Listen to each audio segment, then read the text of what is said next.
उत्तर प्रदेश की योगी सरकार में चल रही उठापटक पर कांग्रेस के नेता अजय राय ने कहा है कि पंतनगर, रहीमनगर और अबरार नगर पर स्टे हुए हैं। ये केवल उपचुनाव के डर से रोका गया है। अध्यापकों के मामले में भी जो निर्णय किए गए हैं वो चुनाव के डर की वजह से किए गए हैं। उन्होंने कहा कि इनके ही मंत्री भ्रष्टाचार का आरोप लगा रहे हैं और मैं समझता हूँ ये कोई भी चुनाव नहीं जीत सकते। मुस्लिम विवाह अधिनियम और असम में बढ़ती मुस्लिम आबादी को लेकर असम के मुख्यमंत्री हिमंत बिस्वा शर्मा ने बड़ा बयान दिया। उन्होंने रांची में एक प्रेस कॉन्फ्रेंस के दौरान कहा कि असम में मुस्लिम आबादी 40% हो गई है। 1915 में मुस्लिम आबादी 12% थी, अब ये बढ़कर 40% हो गई है। ये हमारे लिए जीने मरने का मुद्दा है और मैं हर दिन संघर्ष करता हूँ। पश्चिम बंगाल विधानसभा में विपक्ष के नेता और भाजपा वरिष्ठ नेता शुवेंदु अधिकारी सबका साथ सबका विकास नहीं का नारा देकर विवाद में फंस गए हैं। विवाद में घिरने के बाद शुवेंदु अधिकारी ने तुरंत ही सफाई दी और अपनी बात पर पलट गए। हरियाणा में अगले कुछ महीनों में विधानसभा चुनाव होने हैं, तो वहीं सत्तारूढ़ बीजेपी चुनावी जीत की हैट्रिक लगाने के लिए बेताब है। चुनाव से पहले हरियाणा की बीजेपी सरकार ने अग्निवीर योजना को लेकर बड़ा ऐलान कर दिया। सीएम नायब सिंह सैनी ने कहा कि राज्य सरकार की ओर से अग्निवीर को पुलिस भर्ती, माइनिंग गार्ड समेत कई अन्य पदों की भर्ती में 10% का आरक्षण दिया जाएगा। पश्चिम बंगाल के कोलकाता में बीजेपी नेता सुकांता मंजूमदार ने कहा कि बंगाल में राजनीति रोड पर होती है, जमीन पर होती है। आने वाले समय में भारतीय जनता पार्टी रास्ते पर रहेगी और आंदोलन के मूड में रहेगी और इसी तरीके से बीजेपी आगे बढ़ेगी।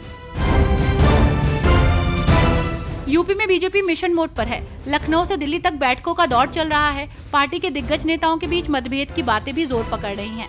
इस बीच सपा प्रमुख ने कहा कि भाजपा की कुर्सी की लड़ाई की गर्मी में उत्तर प्रदेश में शासन प्रशासन ठंडे बस्ते में चला गया है, जिस पर केशव प्रसाद मौर्य पलटवार करते नजर आए।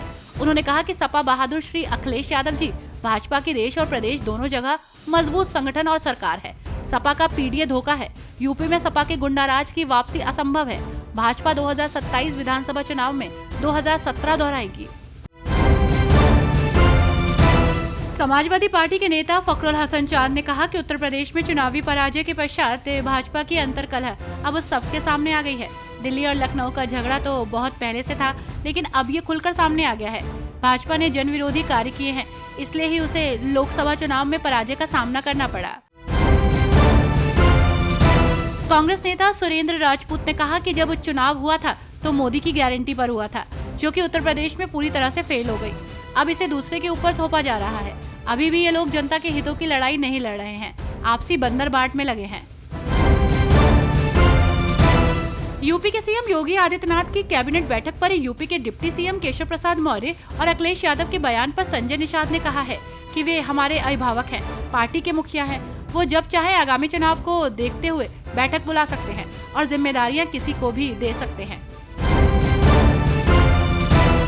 उत्तराखंड के हरिद्वार में दलित लड़की से दुष्कर्म मामले पर आजाद समाज पार्टी के अध्यक्ष चंद्रशेखर आजाद ने कहा कि 3 हफ्ते से ज्यादा का समय हो गया है, अभी तक सभी लोगों की गिरफ्तारी नहीं हुई है। मेरी पीड़ित परिवार से बात हुई है, उनकी एक ही मांग है कि इस पूरी घटना को अंजाम देने वाले जो मुख्य लोग हैं जिन्होंने इनका समर्थन किया, उनकी गिरफ्तारी की जाए।